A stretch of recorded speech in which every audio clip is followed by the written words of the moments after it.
Hello, friends, and welcome back to Malicious Compliance Stories. People are very silly to treat people badly that handle their food. Our OP had to deal with just such a customer who ordered food from the restaurant where our OP worked. But before we begin, best way to support our channel is to leave comments, like, and subscribe with the turned-on bell so you don't miss the new video every single day. Made a customer the food he ordered despite knowing it was not what he wanted. This happened a while ago when I was a cook in a small restaurant. The place was so small, I was generally both cashier and cook except for when the owners were there and would assist with some of the duties. This specific day was a weekend, so I was doing weekly prep and was covered up to my elbows in flour when the phone rang. I rushed to clean up in order to answer, but my boss gestured me to relax and let his teenage daughter get it. Minutes later, his teenage daughter arrives to tell me they ordered a sub. They'd like breaded chicken, tomatoes, and no cheese. Being there's no specified sub on the menu with that description, I start to wonder exactly what it is he wants. I logically assume he'd like one of the two breaded chicken subs. Would he want a chicken parm sub, or could it potentially be the chicken finger sub? The difference between the two is that the chicken parm would include tomato sauce and breaded chicken, while the chicken finger included breaded chicken, cut tomatoes, lettuce, and usually some mayo. In an effort to not annoy the customer with an extra call, I decided to get everything ready for both options and simply confirm what he wants when he arrives.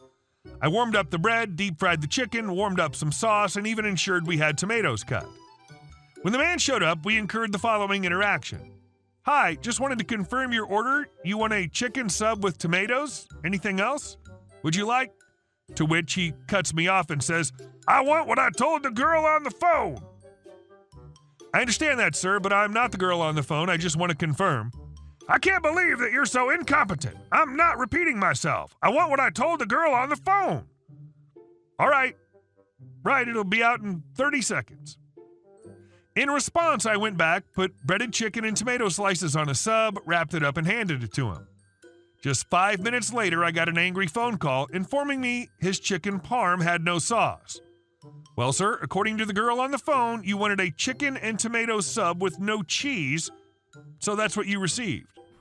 Customer slams down the phone, hangs up phone. My go-to example of unreasonable customers whose behavior ultimately screws them over. It's not my meal that wasn't what I expected. And our second story. Go check the radar. Way back in the dark ages, I was in the military as an aviation electronics technician. One of our jobs was to perform preventative maintenance, PM, to make sure the electronics in the plane didn't fail prematurely. One of the hardest things to check on an old C-130 is the radar, since you had to raise the radome to access the radar antenna. Now, older C-130s have lots of flight hours, which means they also have lots of landings and takeoffs. The radomes are humongous and heavy. I'm talking like 8 feet high, 7 feet wide. Don't hold me to those numbers. This was a long time ago. There are 4 screws, top left and right, lower left and right, and a hinge on top so it can be lifted. Getting those 4 screws to line up on a slightly twisted and bent airplane can be difficult, very difficult. It usually takes 4 to 6 extra people pulling on straps to get the darn thing aligned. Also, in my service, there's usually friendly rivalry between the electronics types, tweets, and the mechanics, nose pickers, and metalsmiths, rivet rapers.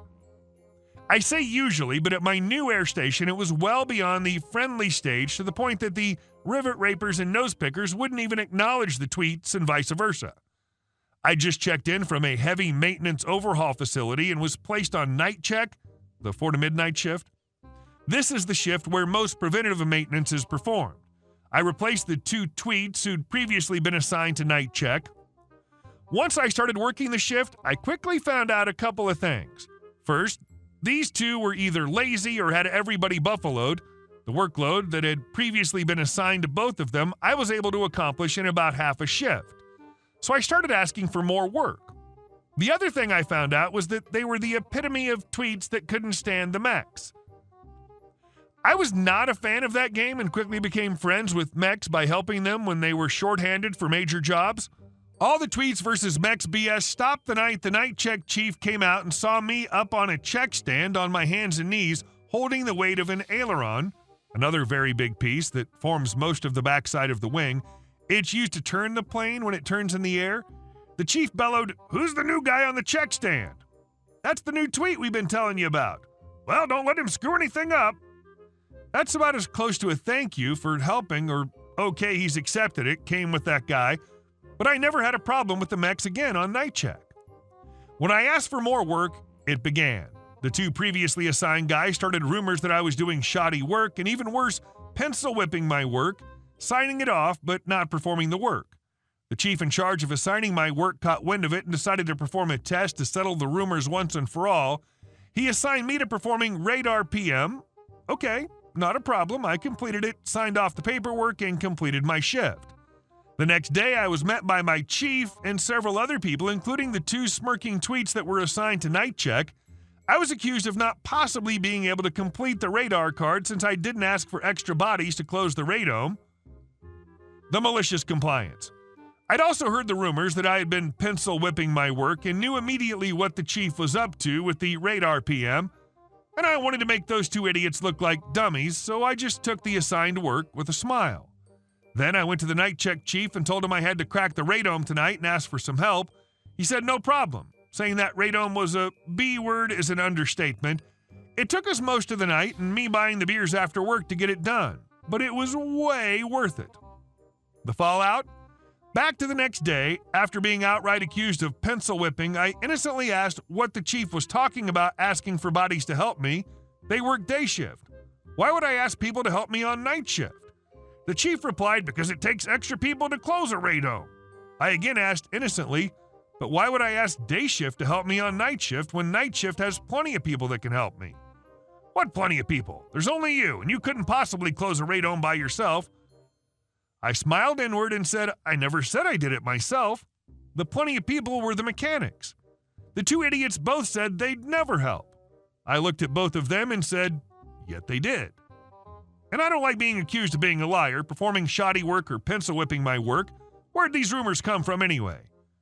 Everyone just sort of stared at these two idiots, and the chief said, be right back. Don't anyone leave. A few minutes later, he returned and apologized for keeping me from my work. He'd confirmed my story with the night check chief. We were all dismissed, except the two idiots. I didn't see those two much after that, but that was a fun tour of duty for me. And our next story. Rude to me? I'll be rude right back. Cast of characters. Me, Sally, my friend who actually works there, Karen, the Karen of this story, and manager, the manager of the store, turned out to be a pretty nice guy. On to the story. About 5 years ago, I was home for college and had run to the grocery store to pick up a few things for my mom for dinner that night. As I'm browsing the aisles, I can hear a lady clear her throat, and when I don't respond, she says in a rude tone, "Girl, can I get some help here?" Now, I admit I could have said something different, but I don't react well to rudeness and people calling me girl since this seems to be popular here. Let me tell you what I was wearing. Floral Hawaiian-style shirt, torn jeans, and white high-top Reebok, so nothing like what a store employee wears. I just said, "Can you slap a please on that?" She didn't like that and stormed off. I just thought she went to go do it by herself or find an employee to help, but I was wrong on that assumption. I continued shopping and ran into Sally, a former friend of mine from high school that I hadn't seen in a while. We were exchanging small talk. How are you? What have you been up to? That sort of stuff. When Karen came up the aisle with the manager in tow. She then stopped and told the manager, that's the one who was rude to me, discipline her. The manager called Sally over and began to lecture her on her behavior when Karen yelled out, "Not her, the big girl." The manager looked at me, then at Karen and said, "I thought you said it was an employee.